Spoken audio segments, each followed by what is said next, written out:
ఆంధ్రప్రదేశ్ రాజధాని అమరావతి పునఃప్రారంభోత్సవానికి మరోసారి ప్రధాని నరేంద్ర మోడీ హాజరయ్యారు.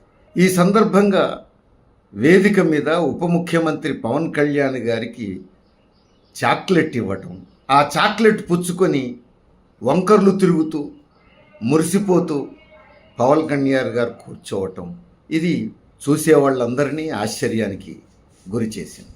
బహుశా పవన్ కళ్యాణ్కు నవ్వాలో ఏడవాలో ఏం చేయాలో అర్థం కాక దిక్కుచోచక వంకర్లు తిరుగుతూ కూర్చున్నారేమో. సందర్భం అట్లనే ఉన్నది కాబట్టి అట్లనే జరిగి ఉండవచ్చు. అయితే ప్రధాని నరేంద్ర మోడీ ఇప్పుడే కాదు, 2015 అక్టోబర్ 22వ తేదీన కూడా రాజధాని శంకుస్థాపనోత్సవానికి హాజరయ్యారు, శంకుస్థాపన చేశారు. అప్పుడు కూడా ముఖ్యమంత్రి చంద్రబాబు నాయుడు గారు. ఆ సందర్భంగా రాజధాని నిర్మాణానికి పెద్ద ఎత్తున నిధులు సహాయం చేస్తుంది కేంద్ర ప్రభుత్వం అని ఆంధ్రప్రదేశ్ ప్రజలు ఆశించారు. ప్రధాని వస్తూ ఏదో మూట తెస్తూనే ఉండవచ్చు అని చెప్పేసి ఆశపడ్డారు. అయితే ప్రధాని ఒక మూట తేనె తెచ్చారు. ఏమిటది అని అంటే పిడికెడు మట్టి, చెంబిడు నీళ్లు. అవి ఇచ్చి సంబరపడమని చెప్పి సర్దుకుపోమ్మని చెప్పి వెళ్ళిపోయారు. ఆశ్చర్యపడటం ఆంధ్రప్రదేశ్ ప్రజల వంతైంది.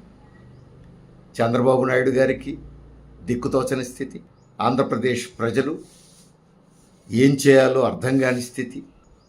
వీళ్ళు ఆ కన్ఫ్యూజన్ నుంచి బయటపడేలోపు ప్రధాని ఢిల్లీలో చేరిపోయారు.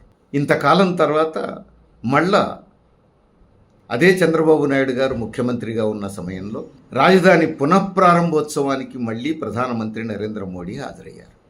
ఈసారి రాష్ట్ర ఉప ముఖ్యమంత్రి స్థానంలో జనసేన నాయకుడు పవన్ కళ్యాణ్ గారు ఉన్నారు. ఈ ప్రారంభ కార్యక్రమానికి వేసినటువంటి ఆహ్వాన పత్రికలో ఉప ముఖ్యమంత్రి పవన్ కళ్యాణ్ గారి పేరు లేదు. అంటే చంద్రబాబు నాయుడు గారు పవన్ కళ్యాణ్ స్థానం గంతే, ఆయనకు అంతకంటే ప్రాధాన్యత లేదు అని చెప్పకనే చెప్పినట్టయింది. ఇదేదో ఆషామాషిగా అనుకోకుండా జరిగిన ఘటన అని కొట్టిపడేయలేము. ఎందుకంటే చంద్రబాబు నాయుడు గారు కొత్తగా రాజకీయాల్లోకి రాలేదు, పవన్ కళ్యాణ్ కొత్తగా వచ్చారు. చంద్రబాబు నాయుడు గారు అనేక ఒడిదుడుకులు ఎత్తుపల్లాలు చూసినటువంటి అనుభవశాలి, తలపండిన రాజకీయ నాయకుడు. కాబట్టి ఎవరిని ఎక్కడ పెట్టాలో, ఎవరిని ఎత్తాలో, ఎవరిని దించాలో అనుభవపూర్వకంగా అనేక విషయాలు తెలిసినటువంటివి. కాబట్టి పవన్ కళ్యాణ్ గారి స్థాయి ఎక్కడుండాలో అక్కడ పెట్టారు అని చెప్పి అనుకోవచ్చు. సరే, జనసేన కార్యకర్తలు హర్ట్ అయ్యామన్నారు, ఆందోళన చేశారు. దాంతో మరొక ఆహ్వాన పత్రిక ముద్రించి అందులో పవన్ కళ్యాణ్ గారి పేరు కూడా చేర్చారు. ఇదో భాగం.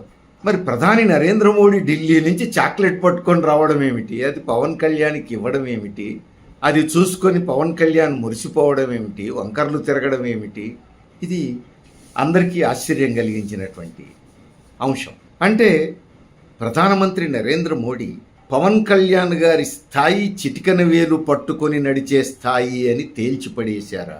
అంతే అయి ఉండొచ్చు. అందుకే చాక్లెట్ ఇచ్చి సంబరపడమన్నారా, మురిసిపోమ్మన్నారా?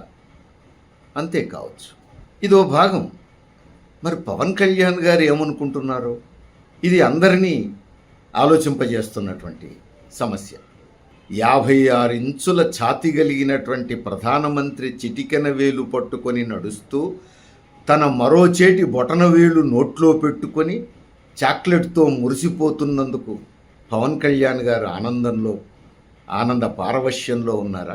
లేక నీ స్థాయి చిటికెన వేలు స్థాయినే అని చెప్పేసి చాక్లెట్ చేతుల్లో పెట్టి అవమానించినందుకు బాధపడుతున్నారా?